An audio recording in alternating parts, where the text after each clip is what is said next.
नमस्कार, स्वागत है आप सबका। मैं पुनीत पाठक और आप देख रहे हैं 24 की चौसर।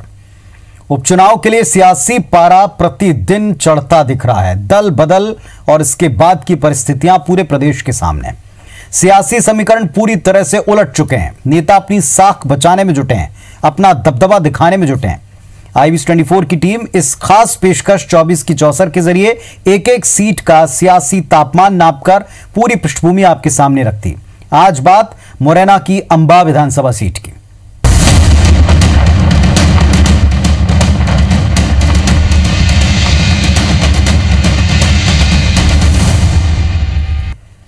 चंबल की अंबा विधानसभा सीट की अगर चर्चा करें तो इस सीट से कांग्रेस के पूर्व विधायक कमलेश जाटव बीजेपी के निशान पर चुनाव मैदान में उतरने वाले हैं। लेकिन खास बात यह कि जिन उम्मीदों के साथ कमलेश कांग्रेस से पलटी मारकर बीजेपी में आए, उनकी वो इच्छाएं पूरी नहीं हुई, यानी कि कमलेश मंत्री नहीं बन पाए।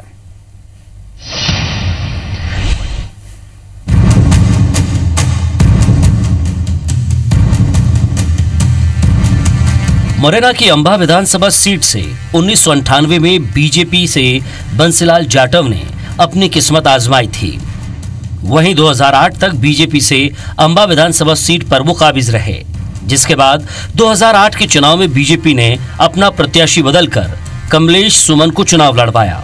उन्होंने भी जीत हासिल की, लेकिन 2013 के विधानसभा चुनाव में यहां की जनता ने बीएसपी प्रत्याशी सत्यप्रकाश सखवार को मौका दिया, जबकि 2018 में कांग्रेस ने बाजी मारी। सखवार अब पाला बदलकर बीएसपी से कांग्रेस में आ चुके हैं और टिकट के सबसे बड़े दावेदार हैं। अंबा में पहले भी मैंने काफ़ी काम किया है, चूँकि उस समय मैं बीएसपी में था, सरकार नहीं थी मेरी, अपोजिशन में था।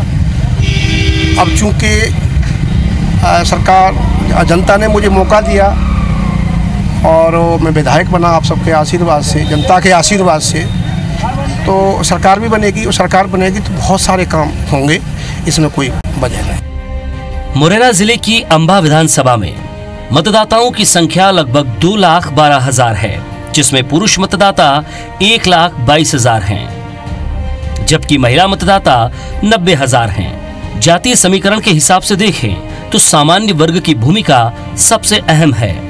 55% लोग सामान्य वर्ग के हैं, जबकि SC/ST वर्ग के लोग 35% हैं। पिछड़ा वर्ग के लोगों की संख्या इस विधानसभा में 10% है। मुरैना की सीट से निवर्तमान विधायक की स्थिति उतनी अच्छी नहीं मानी जा रही है। बीजेपी पिछली बार यहां तीसरे नंबर पर थी। इसके पीछे सबसे बड़ा कारण 2 अप्रैल के दलित सवर्ण दंगे और माई का लाल वाला फैक्टर रहा। सामान्य वर्ग के दबदबे की वजह से यहां मोदी तुझसे बैर नहीं, शिवराज तेरी खैर नहीं जैसे नारे भी लगे थे। जनता अगर भरोसा करती है तो हम विश्वास और भरोसे के साथ कहते हैं कि आने वाले जितना समय बचा है, हम वो 15 जो साल का नामा लगातार बीजेपी ने गुजारी है, हम 3 साल में करके दिखा देंगे जनता।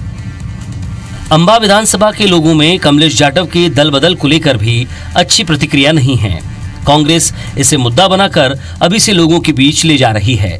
वहीं कमलेश जाटव का कहना है कि उन्होंने तो अपनी विधानसभा में विकास नहीं होने के कारण इस्तीफा दिया है। पूरे मध्य प्रदेश और चंबल ग्वालियर की मेन भूमिका रही है।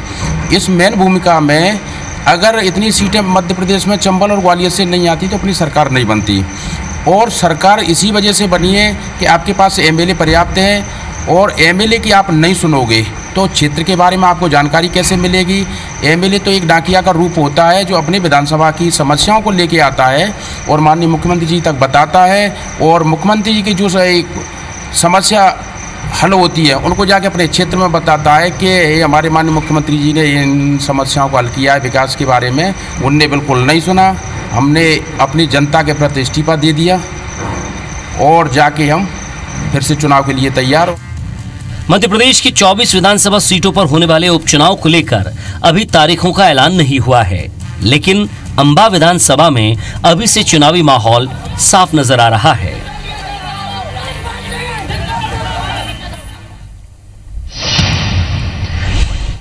मुरैना जिले की अंबा विधानसभा मध्य प्रदेश की सबसे बड़ी विधानसभाओं में शुमार है।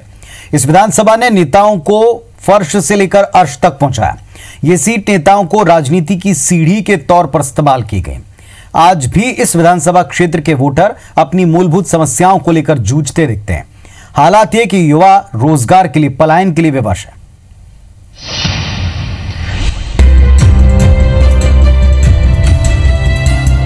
अंबा में रोजगार सबसे बड़ी समस्या है, लेकिन इसकी कमजोर जड़ शिक्षा व्यवस्था से जुड़ी है। युवाओं को रोजगार या शिक्षा के लिए ग्वालियर या मुरैना शहर जाना पड़ता है या फिर दूसरे बड़े शहरों का रुख करते हैं। 2 लाख से ऊपर की जनता के इलाज के लिए उप स्वास्थ्य केंद्र पर एक भी लेडी डॉक्टर नहीं है, जिसकी वजह से यहाँ प्रसूताओं को ग्वालियर या मुरैना ले जाने की मजबूरी है। गरीबी रेखा के नीचे काम करने वाले मजदूरों को अभी तक प्रधानमंत्री आवास योजना के तहत मिलने वाले आवास की योजना का लाभ नहीं मिल सका है।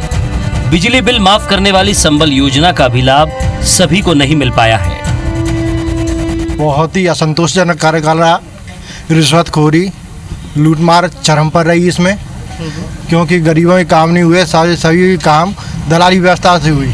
जिन लोगों ने वोट दिया था कि विकास होगा, उनकी अपेक्षाओं के अनुरूप ये कार्य पूर्व विधायक ने कोई कार्य नहीं किया। फायदे हमारे विधायक की तरफ से एक नहीं हुआ है और झूठे एहसास दिलाते हैं, कोई काम नहीं किया है।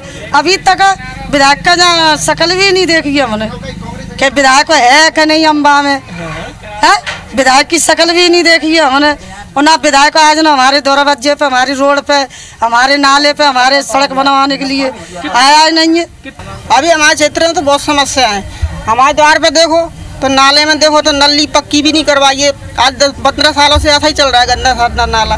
रोड पर देखो तो इतने सारे कीटाणु हैं, कीड़े मकोड़े दुनिया भर के निकल रहे हैं, लेकिन घर में घुसते हैं। बच्चों के लिए कितना खतरा है इस चीज़ से, लेकिन इस चीज़ पे किसी का कोई ध्यान नहीं है। बीजेपी वालों को कोई ध्यान नहीं है। अब जी परेशानी है, धंधो पानी का चौथो ना, और जे पानी भर रहे हैं, घोटू कीड़ा के रेंग रहे हैं, पानी भर रहा है। क्या हो अब गरीब लोग कंते भरे, बिल कंते क्या करे, मंजूरी का चौथे ना। परेशानी तो सर बहुत है, और लोग आते हैं, नेता लोग आते हैं, वादा कर जाते हैं और समय कोई सहायता करने के लिए आता नहीं है। हम लोग परेशान हैं बहुत। दुकान का किराया भी देना पड़ता है, बैंड का भी किराया, वो गोदामों का किराया देना पड़ता है। लेबर के कर्ज का हर के लेबर को 10-10 लाख रुपए बांटे हैं। इसके साथ ही किसानों का कहना है कि ना तो उन्हें फसल के लिए पर्याप्त बिजली मिल रही है और ना ही नहरों में पानी आता है, इसलिए उन्हें काफी परेशानियों का सामना करना पड़ रहा है। इसके साथ ही ग्रामीण इलाकों में नदी पर पुल और चेक डैम भी नहीं बने हैं। मुरैना से अंबा के लिए स्टेट हाईवे तो है, लेकिन उस पर बसे अधिकांश गांव में जल भराव की स्थिति है, क्योंकि रोड के आसपास नाला नहीं है, इसलिए सड़क पर ही पानी भरा रहता है। कांग्रेस इन मुद्दों पर पूर्व विधायक कमलेश जाटव को घेर रही है। 15 महीने का कार्यकाल कमलेश जाटव जी का इतना खराब रहा है कि लोग बहुत निराश हैं, और उसके बाद उन्होंने जो लोगों के साथ छलावा किया है, धोखा दिया है उनके साथ, ये बहुत गलत किया है। इससे लोग बहुत आहत हैं, और अब की बार इस जो उपचुनाव हो रहा है उसमें जनता उनको बहुत अच्छी तरीके से जवाब देगी। जो भी 15 महीने से जो उनका कार्यकाल था, उसमें ना कि किसानों की किसी भी समस्या को लेकर उन्होंने कोई सुनवाई नहीं करी, सिर्फ लूट फरोख का काम किया है और 35 करोड़ रुपये लेके बीजेपी में शामिल हो गए। उधर पूर्व विधायक कमलेश जाटव कह रहे हैं कि अगर दोबारा से वोटर्स उन पर भरोसा करते हैं तो वो सभी वायदों को पूरा करेंगे। मैं जा रहा हूँ, लोगों के बीच में बढ़िया संतुष्टि मिल रही है, लोग स्वागत कर रहे हैं, कोई दिक्कत नहीं। कहीं किसी प्रकार की, लोगों का एक ही भावना है कि हमें काम की ज़रूरत है, और जैसा इच्छा अनुसार हम विधायक चाहते थे उसी तरह का हमारा विधायक है, और विधायक ने जो कार्यकाल दिखाया है उससे हम खुश हैं। कोई दिक्कत नहीं। चुनाव में कहीं कोई तकलीफ या कोई दिक्कत नहीं आने वाली, कहा जा रहा है बड़ा चैलेंजिंग चुनाव है जी। नहीं, कहीं कोई दिक्कत नहीं है। मेरे यहाँ तो कोई चुनाव का कोई ज़्यादा ऐसा है ही नहीं, वन मैन चुनाव होगा। बहरहाल चंबल की 16 सीटों पर होने वाले उपचुनाव को लेकर कांग्रेस बीजेपी के साथ साथ बीएसपी भी मैदान में कूदेगी, जो कांग्रेस को फायदा कम नुकसान ज्यादा करेगी। हालांकि बीजेपी का कोर वोटर 2018 की तरह छिटकने के आसार कम हैं। बीजेपी के पास केंद्रीय मंत्री नरेंद्र सिंह तोमर और मुख्यमंत्री शिवराज सिंह चौहान के साथ ही ज्योतिरादित्य सिंधिया भी प्रचार के लिए होंगे। ऐसे में मुकाबला बेहद कड़ा होने की उम्मीद है। अंबा विधानसभा चुनाव की बात करें तो यहाँ पर मौजूदा पूर्व विधायक कमलेश जाटव की स्थिति बहुत कमजोर है। क्योंकि 15 महीने के कार्यकाल में उनके पास बताने के लिए कुछ भी नहीं है, तो वोटर्स के कई गंभीर आरोप भी है। ऐसे में राजनीतिक गलियारों में चर्चा यहाँ तक है कि उनका टिकट बदला जा सकता है। कुल मिलाकर देखा जाए तो कमलेश जाटव ने जिन मौका स्थिति को देखकर अपना इस्तीफा सौंपा था, आज वो परिस्थिति यहाँ बहुत अलग है। ऐसे में उनकी डगर बहुत कमजोर यानी कि बहुत आसान नहीं है, क्योंकि 2018 के चुनाव की बात करें तो यहाँ पर बीजेपी भी तीसरे नंबर पर रही थी। कैमरामैन लोकेंद्र पाल के साथ नासिर गौरी, IBC 24 अम्बा। तो आज बारी अम्बा की है और अब हम आपको बताते हैं कांग्रेस से बागी यानी पूर्व विधायक कमलेश जाटव अपने नेता ज्योतिरादित्य सिंधिया के कहने पर बीजेपी में आ चुके हैं और स्वाभाविक दावेदार हैं। कांग्रेस में कौन कौन दावेदार हैं, दोनों तरफ के दावेदारों पर एक रिपोर्ट दिखाते हैं।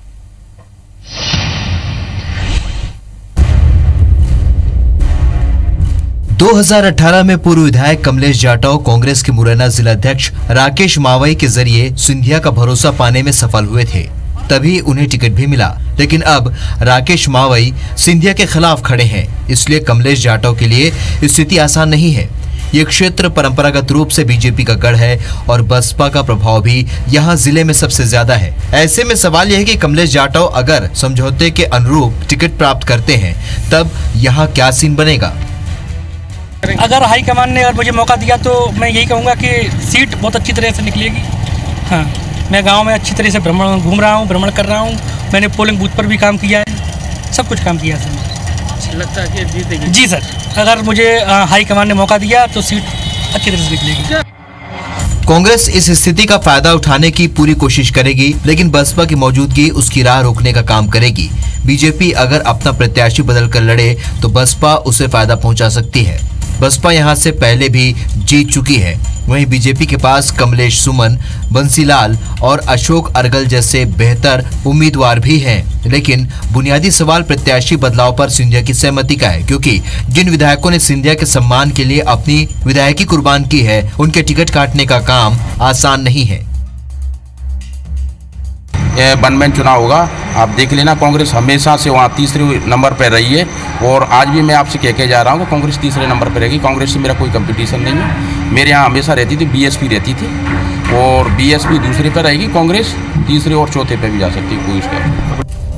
विधानसभा सीट का जातिगत समीकरण ऐसा है कि 1993 से यहाँ बीजेपी और बसपा में ज्यादातर नजदीकी लड़ाई हुई है। बसपा के प्रदेश अध्यक्ष सत्यप्रकाश सखबार यहाँ से 2013 में एमएलए रह चुके हैं। उन्होंने 3 बार के बीजेपी विधायक बंशीलाल जाटव को हराया था। हालांकि 2018 में सखबार चौथे नंबर पर रहे, लेकिन बसपा की ताकत यहाँ बनी हुई है। हमें पहले भी मैंने काफ़ी काम किया है, चूँकि उस समय मैं बीएसपी में था, सरकार नहीं थी मेरी, अपोजिशन में था। अब चूँकि सरकार, जनता ने मुझे मौका दिया और मैं विधायक बना आप सबके आशीर्वाद से, जनता के आशीर्वाद से, तो सरकार भी बनेगी और सरकार बनेगी तो बहुत सारे काम होंगे, इसमें कोई वजह नहीं। पिछले 6 चुनाव में कभी भी बसपा 22% वोट से नीचे नहीं रही। बीजेपी के लिए 2008 में कमलेश सुमन ने 29,156 वोट से सबसे बड़ी जीत दिलाई थी।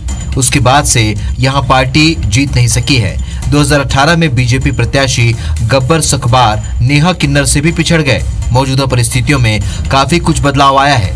अब शिवराज सिंह के विरुद्ध पहले जैसा माहौल नहीं है। अम्बा विधानसभा सीट पर कांग्रेस के पास बीएसपी छोड़कर आए सत्यप्रकाश सखबार का नाम है, तो वहीं बीजेपी के जो बागी नेता हैं उनके लिए दरवाजे खुले हुए हैं। लेकिन सबसे खास बात यह है कि ये केंद्रीय मंत्री नरेंद्र सिंह तोमर का गढ़ है, यानी कि उनका पुश्तैनी घर भी यहीं कहलाता है और उनका तोमर वोटरों पर खासी पकड़ भी है। ऐसे में कुल मिलाकर देखा जाए तो बीएसपी और कांग्रेस में कड़ा मुकाबला अम्बा विधानसभा सीट पर देखा जा सकता है, जो 2018 में नहीं था। कैमरामैन लोकेंद्र पाल के साथ नासिर गौरी, IBC 24 अम्बा। तो 24 की चौसर में आज के लिए बस इतना ही। तमाम खबर अपडेट्स के लिए आप देखते रहिए IBC 24। नमस्कार।